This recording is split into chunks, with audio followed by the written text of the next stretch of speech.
Halo guys, welcome back again to my channel bersama saya Hansen di sini dan seperti biasanya setiap harinya saya akan buatkan video seputar cryptocurrency.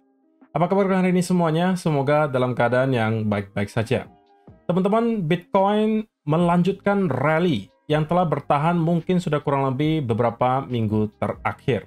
Bahkan kita melihat Bitcoin sekarang telah berhasil untuk hit ke kurang lebih area $105.000 sebelum pada akhirnya kembali start untuk mendapatkan sedikit koreksi. Kita bakalan bahas di video hari ini apa kira-kira updates-nya in terms of price action. Apakah berarti Bitcoin tidak akan mengalami pullback dan akan langsung breakout ke all-time high yang baru, ataukah masih ada sesuatu yang mungkin perlu kita perhatikan? Kita bakalan coba bahas itu di video hari ini, jadi pastikan kalian stay tune terus sampai akhir video. Nah, teman-teman, per hari ini kita melihat crypto global market cap. Itu berada di angka, kita refresh dulu, 3,35 triliun dolar atau naik sekitar 0,68%. Sedangkan kalau kita melihat top 10 coin sendiri keadaannya juga semuanya hijau, kenaikannya ranging antara 2, sekian persen hingga kurang lebih 6%. Dan yang menjadi top performer hari ini adalah Dogecoin, teman-teman. Kenaikannya 6,37% ke 0,2443 dolar. So, itu adalah outlook sementara dari beberapa top coin yang ada. Sekarang kita langsung saja masuk ke beberapa data dan berita terbaru hari ini. Nah, seperti biasa teman-teman, kita akan awali dari updates kompetisi trading kita bersama dengan Margex. Per hari ini, sudah ada 17 partisipan yang bakalan ikut, sedangkan sebenarnya masih ada 3 slot yang pasti mendapatkan hadiah. Jadi kalau teman-teman yang belum join dan tertarik untuk join, kalian bisa daftar dulu ke Margex, linknya sudah ada di kolom description. Nah, per hari ini teman-teman yang menjadi peringkat pertama itu masih tetap di user ID 29552386. Dan kalau kita lihat, juara 2, 3 juga beberapa hari terakhir sama, tetapi mulai dikejar teman-teman. Dan angkanya tidak jauh lagi sebenarnya. Kalau teman-teman masih aktif untuk trading, saya rasa tidak akan sulit untuk bisa hit ke top 3, gitu ya. Dan price poolnya sekarang sudah di angka 1180. Intinya, yang juara pertama bakalan mendapatkan 25% dari total price pool, juara kedua 20%, juara 3 15%, 4 10%, 5 sampai 10 itu masing-masing 5%. Dan sisanya yang di luar top 10 itu masih akan ada 10 traders yang bakalan mendapatkan 20% dari price pool yang ada dengan hanya minimal melakukan satu kali trade. Jadi tidak ada persoalan teman-teman dapat volume berapa, intinya secara random teman-teman akan mendapatkan sisanya 20% dari price pool ini. Makanya saya sampaikan akan sangat disayangkan kalau teman-teman tidak ikutan kompetisi trading di sini. Karena akan ada 20 orang yang mendapatkan hadiah, sedangkan partisipannya sekarang baru ada 17. Jadi pastikan kalau teman-teman tertarik, linknya sudah ada di kolom description untuk mendaftar ke Margex. Kalian bisa langsung melakukan deposit dan juga start untuk farming volume. Oke teman-teman, kita bakalan bahas Bitcoin. Apa yang bisa kita perhatikan selama beberapa hari terakhir adalah Bitcoin terus grinding up, teman-teman. Setelah kemarin sempat ke hit di angka 104.000, kemudian sepertinya kesulitan untuk mendapatkan breakout dan berhari-hari kita sideways. Sebelum pada akhirnya kita berhasil breakout di kurang lebih tanggal 11 Mei, dan hari ini teman-teman kita sempat hit ke angka 105.000 sebelum pada akhirnya start untuk mendapatkan semacam rejection.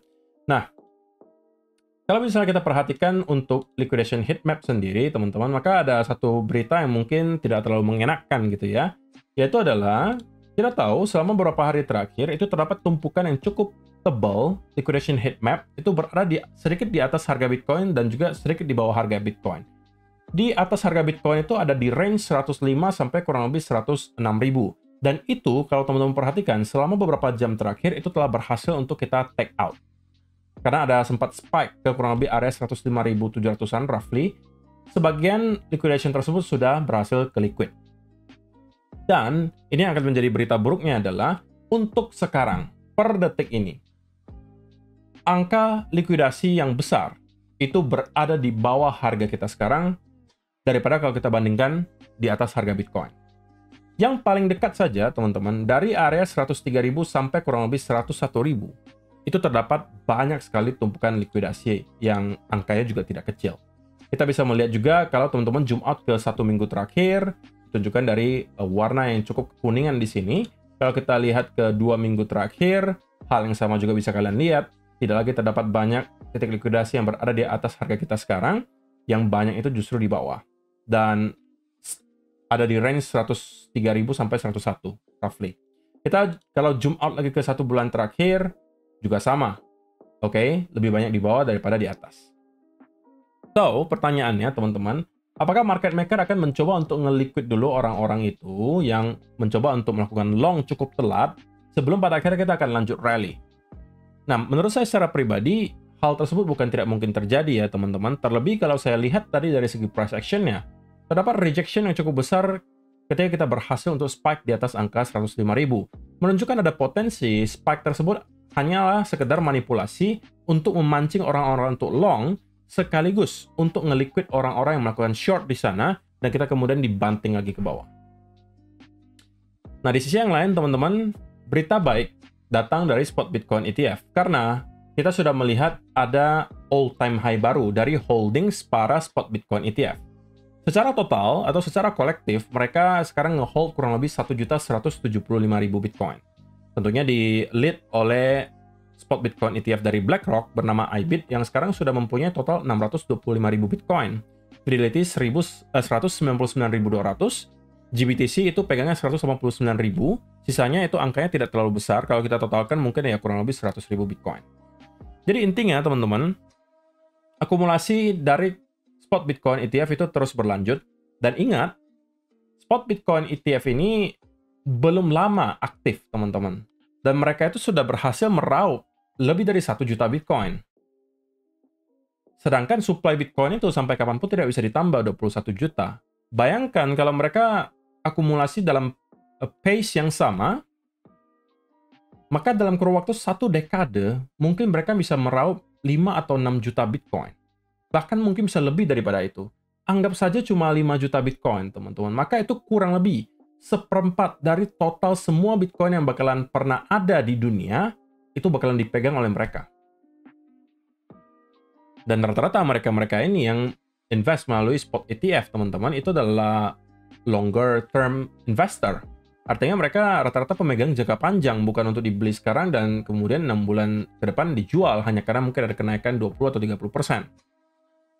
Oke? Berbeda cerita mungkin dengan kita-kita yang masih belum terlalu berpengalaman, yang merupakan retail-retail kecil, ya kita kadang-kadang masih ada sisi yang mungkin manusiawi banget gitu ya, takut kalau misalnya gains-nya hilang dan buru-buru untuk jualan. Tapi seiring dengan berjalannya waktu, harusnya teman-teman juga akan mulai memahami bahwa Bitcoin itu adalah satu aset yang secara teori harusnya dari waktu ke waktu value-nya akan semakin meningkat. Itu yang lambat laun akan masuk ke otak teman-teman semua kalau misalnya kalian rajin mempelajari soal Bitcoin. Dan ujung-ujungnya, kalian juga akan menjadi seorang long-term investor harusnya. Karena kalian tahu, meskipun sesekali akan ada koreksi di pertengahan jalan, itu hanya semacam pemberhentian untuk ngisi bahan bakar dan ujung-ujungnya kita akan kembali naik lagi. Sama seperti kalau teman-teman melihat gold 50-60 tahun terakhir. Kalau kita katakan, dalam jangka panjang, gold itu ya dari waktu ke waktu terus akan mengalami kenaikan. Meskipun kalau kita lihat dari tahun 2010 sampai 2020 mungkin bukan tahun-tahun yang baik untuk gold ya, karena kita stuck di dalam sebuah range, tapi pada akhirnya di tahun lalu sampai tahun ini kita melihat gold itu performanya juga udah mulai oke lagi. Gitu ya. Dan kalau kita lihat dari sisi spot Bitcoin ETF lagi-lagi, data yang terakhir itu menunjukkan BlackRock kembali membeli 3.450 Bitcoin. Ini yang menjadikan mereka sekarang nge-hold kurang lebih 625.000 Bitcoin, teman-teman. Diikuti juga Fidelity yang membeli sebesar 437 Bitcoin. Nah, sekali lagi, kalau misalnya kita terus melihat ada konsistensi dari segi inflow spot Bitcoin ETF, apalagi kalau angkanya cukup masif seperti yang kita lihat selama beberapa minggu terakhir, maka tentunya akan sangat sulit ya, teman-teman, bagi kita untuk bisa melihat Bitcoin melakukan sell-off atau koreksi yang terlalu dalam. Karena meskipun ya kita tahu bahwa memang benar pembelian melalui spot Bitcoin ETF itu rata-rata tidak akan langsung terpengaruh atau tercermin di harga market ya, karena mereka membelinya rata-rata melalui OTC market, teman-teman. Tapi bukan berarti tidak akan ada dampak positif dari akumulasi yang mereka lakukan. Jadi ada yang kadang-kadang mungkin tidak bisa membedakan ya, atau kurang seksama ketika mendengarkan apa yang saya jelaskan. Kalau misalnya ditanya, pembelian yang mereka lakukan setiap hari itu apakah akan berpengaruh langsung ke market? Tidak. Karena mereka tidak membeli di spot market, teman-teman. Mereka tidak membeli langsung di exchange. Karena kalau mereka lakukan hal itu, dan pembelian mereka hariannya ribuan Bitcoin, maka dalam sekejap Bitcoin itu bisa meroket mungkin sampai beberapa ratus ribu dolar.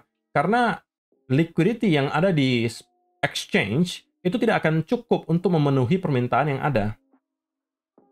Jadi order booknya itu tipis, teman-teman. Jadi kalau misalnya dihajar beli secara terus-menerus, ribuan Bitcoin per harinya, ya nggak bakalan efisien, mereka bakalan dapatkan harga yang sangat mahal. Maka mereka harus membeli melalui OTC market. Dan itu tidak akan berpengaruh langsung ke harganya di spot. Tetapi yang perlu menjadi catatan adalah, semakin banyak akumulasi yang terjadi, apalagi yang akumulasi ini kan para investor kelas kakap gitu ya, yang biasanya adalah long term investor. Maka tentunya itu membantu juga dari sisi supply. Semakin sedikit supply yang ada, yang sekarang beredar, dan demand terus ada, maka yang terjadi apa? Lambat laun harganya akan terus mengalami kenaikan. Meskipun sesekali ya kita bisa melihat ya mungkin ada terjadi fase reakumulasi besar-besaran seperti yang kita lihat terjadi di pertengahan atau bahkan dari awal tahun 2024 kemarin. Kita terus melihat sebenarnya secara overall spot Bitcoin ETF itu inflow-nya ada gitu ya, tetapi selalu juga dibarengi atau diselingi oleh outflow. Sehingga yang terjadi adalah fase reakumulasi, meskipun secara overall net flow-nya masih positif, tapi inflow-nya itu nggak konsisten dan angkanya nggak besar-besar banget. Oke, sehingga yang terjadi adalah kita melihat ada sideways movement selama berbulan-bulan sebelum pada akhirnya kita berhasil untuk mengalami breakout lagi.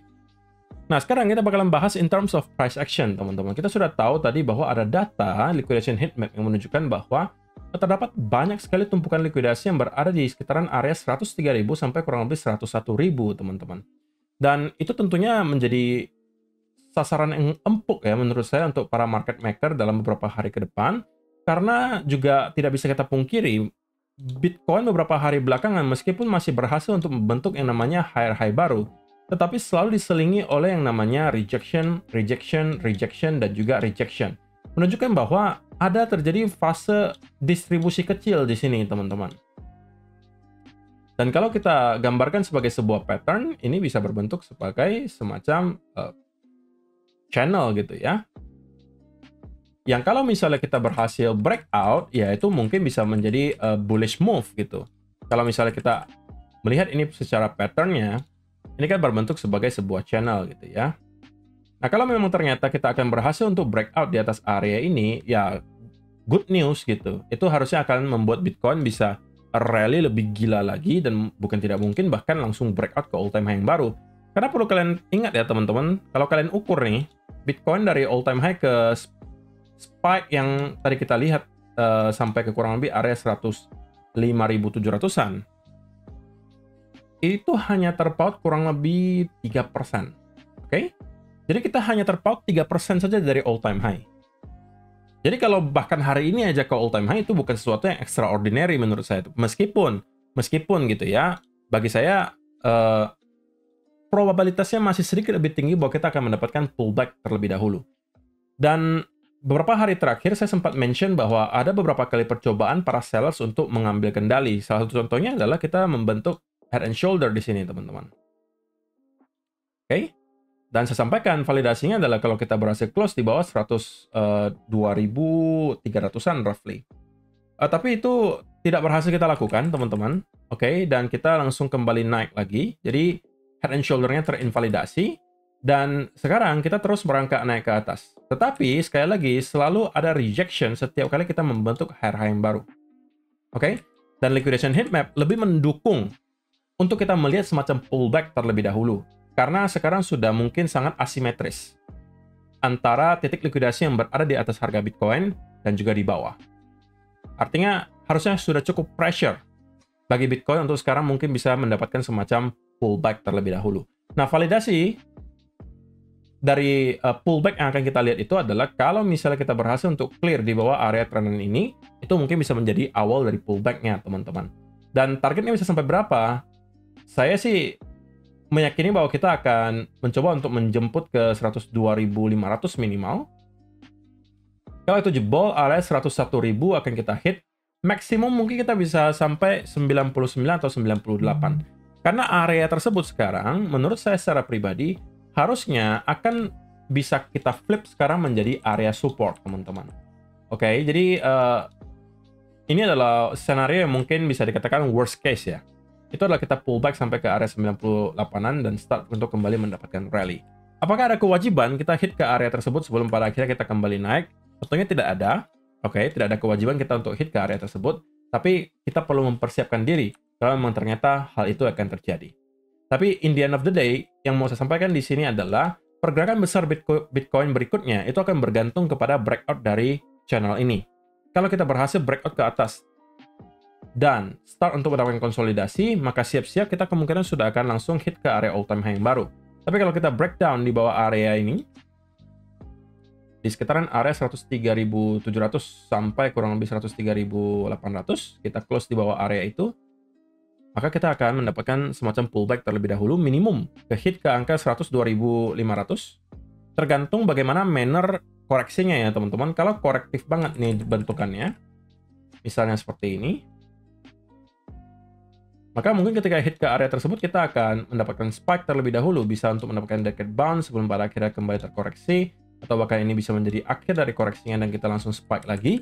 Tetapi kalau mannernya cukup impulsif, artinya kalau kita dapat sell off yang kenceng banget, kemudian diikuti semacam pullback, maka saya rasa akan ada persentase yang cukup besar bahwa kita akan melanjutkan penurunan sampai ke kurang lebih 101 atau bahkan 100.000 dolar. Worst case-nya 98. Oke? Sekali lagi, invalidasinya adalah kalau kita berhasil untuk breakout di atas area upper trend line dari channel Bitcoin ini. Saya rasa itu aja yang mau saya sampaikan di video hari ini, teman-teman. Sekali lagi, jangan sampai lupa untuk ikutan kompetisi trading saya bersama dengan Marjax yang bakalan diselenggarakan sampai dengan tanggal 23 Mei nanti. Yang menjadi top trade itu volumenya belum tinggi-tinggi banget, teman-teman. Jadi kalau kalian join sekarang juga menurut saya belum telat banget.